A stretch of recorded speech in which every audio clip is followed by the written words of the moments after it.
Kadınlarla dayanışma adına bugün Van'da TCA'lı kadınlar olarak, HDP Kadın Meclisi olarak büyük bir dayanışmayla mahallelerimizde, ilçelerimizde kadın arkadaşlarımızın dayanışma ruhuyla, inancıyla birlikte yaralarını sarmak için bugün burada bir tır kadın hijyen malzemelerini hazırlayıp Malatya'ya doğru bugün kadın yoldaşlığını vermiş bulunuyoruz.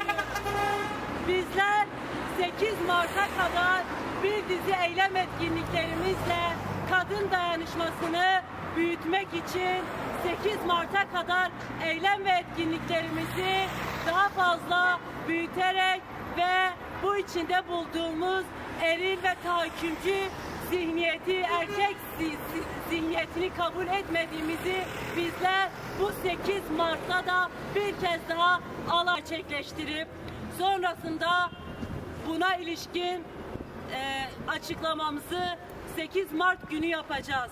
Bizler tekrardan depremden etkilenen başta kadınlar ve çocuklar olmak üzere bütün halkımızın yaralarını sarmak için ilk günden bugüne kadar deprem alanlarında olduk ve olmaya devam edeceğiz. Azadi, Cin, Cihan, Azadi, Cin, Cihan, Azadi, Cin,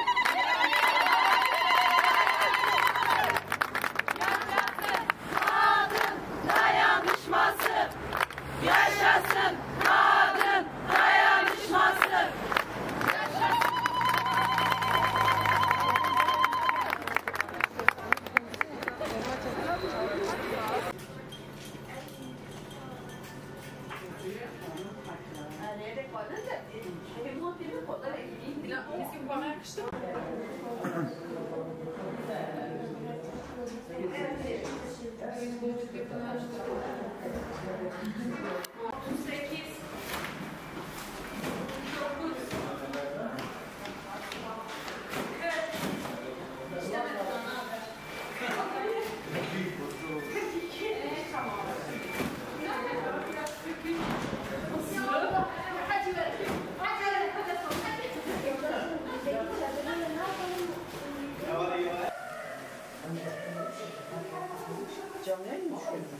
Evet, biz orada canlı yayın yapacağız.